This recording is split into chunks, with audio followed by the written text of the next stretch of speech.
Second রিপাবলিকে পিছু না হটার অঙ্গীকার এনসিপি। জাতীয় স্মৃতিসৌধে নাহিদ আক্তার হাসনাত সার্জিসের শ্রদ্ধা।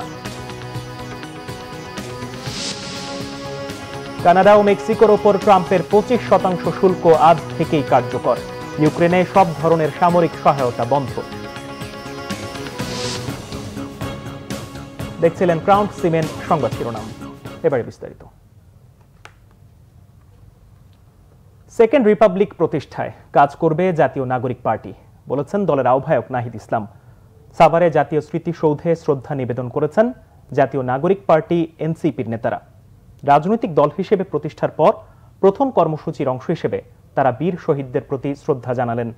শ্রদ্ধা নিবেদন শেষে নতুন এই দলের আহ্বায়ক মোহাম্মদ নাহিদ ইসলাম বলেন, এনসিপির প্রথম কাজ হবে তৃণমূলে দলীয় কার্যক্রম বিস্তৃত করা। পুরাতন সংবিধান রেখে নতুন দেশ গড়া সম্ভব নয় জানিয়ে তিনি বলেন, নতুন প্রজাতন্ত্র গড়তে প্রয়োজন নতুন সংবিধান ও গণপরিষদ নির্বাচন। শর্ত পূরণ করে নিবন্ধনের জন্য শিগগিরই ইসিতে আবেদন করবেন বলে জানান এনসিপির নেতা। নাহিদ ইসলাম আরো বলেন, জুলাই গণহত্যার বিচারের মাধ্যমে আওয়ামী লীগের ফয়সালা দেশের মাটিতে হবে। এ সময় দেশের মানুষের সমর্থন চান অন্য নেতারা। কেবল সরকার পরিবর্তন নয়, বরং শাসন কাঠামো সহ পুরো সাংবিধানিক পরিবর্তন করে নতুন একটি বাংলাদেশের যাত্রা শুরু করতে চাই, যেখানে প্রকৃত গণতন্ত্র, ইনসাফ এবং সাম্য নিশ্চিত করা সম্ভব হবে। একটি একদলীয় সংবিধানের মাধ্যমে ফ্যাসিজম এবং একদলীয় স্বৈরতন্ত্রের বীজ বপন করা হয়েছিল। ফলে আমরা বলেছি যে একটি নতুন প্রজাতন্ত্র আমাদের গড়তে হবে এবং তার জন্য একটি নতুন সংবিধান এবং গণপরিষদ নির্বাচনের প্রয়োজন। সেই জায়গা থেকে আমরা সেকেন্ড রিপাবলিকের কথা বলেছি এবং আমরা সেই লক্ষ্যে কাজ করে যাচ্ছি। ডাকাত সন্দেহে চট্টগ্রামের সাতকানিয়ায় গণপিটুনিতে 2 জন নিহত ও 4 জন গুলিবিদ্ধ হয়েছে। সোমবার রাতে এউচিয়া ইউনিয়নের ছনখোলা পশ্চিমপাড়া এলাকায় এ ঘটনা হয়। গুলিবিদ্ধ ওবায়দুল হক, মামুনুর রশিদ, নাসির উদ্দিন ও আব্বাস উদ্দিনকে হাসপাতালে চিকিৎসা দেওয়া হচ্ছে। পুলিশ ঘটনাস্থল থেকে একটি পিস্তল, 8টি গুলির খোসা এবং একটি সিএনজি চালিত অটোরিকশা জব্দ করেছে।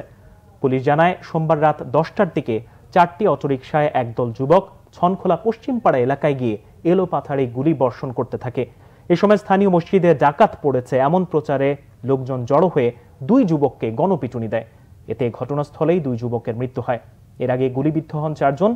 ঘটনাস্থল ঘুরে দেখেছেন প্রশাসনের ঊর্ধ্বতন কর্মকর্তারা।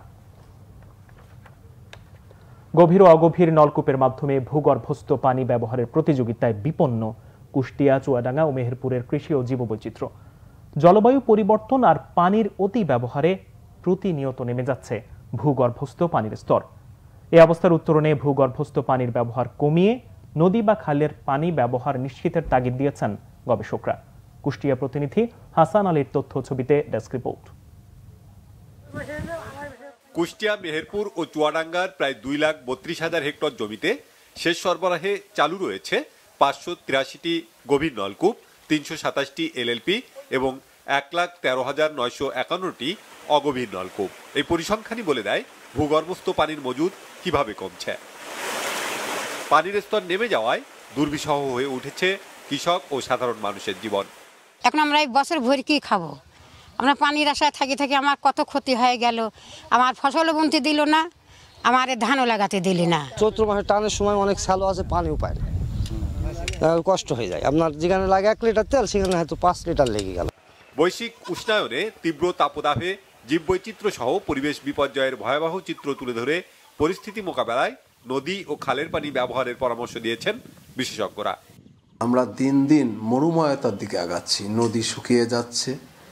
উপরের যে বৃষ্টি বা বন্যা বা ঢলের পানি, পাহাড়ি পানি, সেগুলাকে যদি ধরে রেখে আমরা ব্যবস্থাপনায় নিয়ে আসতে পারতাম, তাহলে আমাদের পরিবেশ আরও গতিশীল হতো, উৎপাদন ভালো হতো। বড় পরিসরে যদি সমন্বিতভাবে এটা সারফেস ওয়াটারকে বা একটা নির্দিষ্ট একটা জায়গায় গভীর একটা নলকূপ করে ওই পানিটাকে যদি একটা বড় এরিয়ায় আমরা সাপ্লাই দিতে পারি, সেক্ষেত্রে দেখা যাবে যে ইন্ডিভিজুয়াল একজন কৃষক, তার অল্প কিছু জমি আছে, সে তার শ্যালো টিউবওয়েলটা না বসে ওই পানিটাকে ব্যবহার করলো। সেক্ষেত্রে হয়তো আগের থেকে যে প্রভাবটা পড়ছে সেটা থেকে একটু আমরা কমতে পারি। বাংলাদেশ কৃষি উন্নয়ন কর্পোরেশন বিএডিসি গভীর নলকূপ ও এলএলপি পাম্পের মাধ্যমে জলাধারের পানি থেকে সেচের ব্যবস্থা কমিয়েছে কৃষকের উৎপাদন খরচ। এই ধরনের সেচ ব্যবস্থা সম্প্রসারণের দাবি চাষিদের। 4 লক্ষ টাকার কাজটা আমি 40,000 টাকায় সম্পন্ন করতে পারছি। এটা আরো আবার স্কিমের প্রয়োজন বাড়ানোর দরকার, যেহেতু সাইডে জমি পড়ে আছে, এগুলো আমরা পাইপ দিতে পারতেছি না। আগে হয়তো একজনের মোটরে যেতাম, সন্ধ্যেবেলায় এসি আজ 12টা পর্যন্ত ধানে পানি দিতে হবে। এখন তো সেটা নেই। এখন যদি মনে বলি এখনই চাষিদের সবচেয়ে বড় বেনিফিট হয়েছে, চাষিরা আসবে আর 15 থেকে 20 মিনিটও সময় লাগে না, 1 বিঘে ভূমি চাষ হয়ে যাচ্ছে। মুজিবনগর সমন্বিত কৃষি উন্নয়নে জলাধারের পানি থেকে সেচ প্রকল্প বাস্তবায়ন হলেও প্রয়োজনের তুলনায় এর পরিধি 10% নয়। এইখানে আমরা এলএলপি স্থাপনের মাধ্যমে নদী বা খাল থেকে পানি নিয়ে আমরা সেচ সম্প্রসারণের কাজ করছি। যে অঞ্চলে নদী বা খাল নাই এই 3 জেলার, সেইখানে আমরা স্কিমভুক্ত করে গভীর নলকূপ পুনর্বাসন করছি। জলবায়ু পরিবর্তনের প্রভাব মোকাবেলা করে কৃষি ও জীববৈচিত্র্য রক্ষায় নিরাপদ পানি ব্যবস্থা এখন সময়ের দাবি বলছেন সংশ্লিষ্টরা। Banglavision news desk. এবার আন্তর্জাতিক প্রসঙ্গ। কানাডা এবং মেক্সিকোর ওপর 25% মার্কিন শুল্ক কার্যকরের ঘোষণা দিয়েছেন যুক্তরাষ্ট্রের প্রেসিডেন্ট ডোনাল্ড ট্রাম্প। কার্যকর হচ্ছে মঙ্গলবার থেকেই। বিবিসির প্রতিবেদনে বলা হয়েছে, গেল মাসে এই শুল্ক কার্যকরের কথা থাকলেও কয়েকটি শর্তে সেখান থেকে সরে আসেন ট্রাম্প। কানাডা ও মেক্সিকোকে সীমান্ত নিরাপত্তা ও মাদক পাচার কমিয়ে আনার জন্য 1 মাস সময় দেয়া হলেও আশানুরূপ ফলাফল পাননি ট্রাম্প প্রশাসন। 1 মাসের সময়সীমা পার হওয়ার পরই শুল্ক কার্যকরের ঘোষণা দিলেন মার্কিন প্রেসিডেন্ট।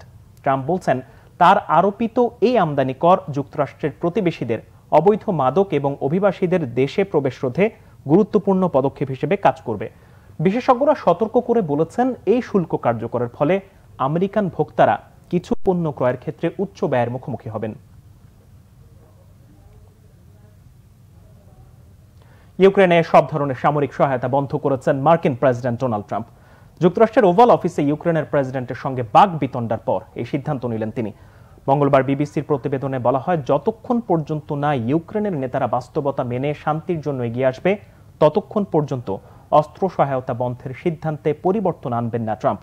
হোয়াইট হাউসের একজন কর্মকর্তার মতে, দীর্ঘ সময়ের জন্য না, সাময়িক সময়ের জন্য সামরিক সহায়তা বন্ধ রাখা হবে। এরই মধ্যে এই অস্ত্র সহযোগিতা বন্ধ রাখার সিদ্ধান্ত কার্যকর করতে প্রতিরক্ষা মন্ত্রী পিট হেগসেথকে নির্দেশ দিয়েছেন প্রেসিডেন্ট ট্রাম্প। রাশিয়ার বিরুদ্ধে প্রায় 3 বছর ধরে চলা যুদ্ধে ইউক্রেনকে কয়েকশো কোটি ডলারের সহযোগিতা দিয়েছে যুক্তরাষ্ট্র। বিশ্লেষকদের মতে, যুক্তরাষ্ট্রের সামরিক সহযোগিতা বন্ধ থাকলে ইউক্রেনের যুদ্ধ চালিয়ে নেওয়া কঠিন হবে। এই ছিল এখনকার মতো। পরের সংবাদ বেলা 2টায়। এর আগে একটা নিউজ টপ 10। ধন্যবাদ সবাইকে।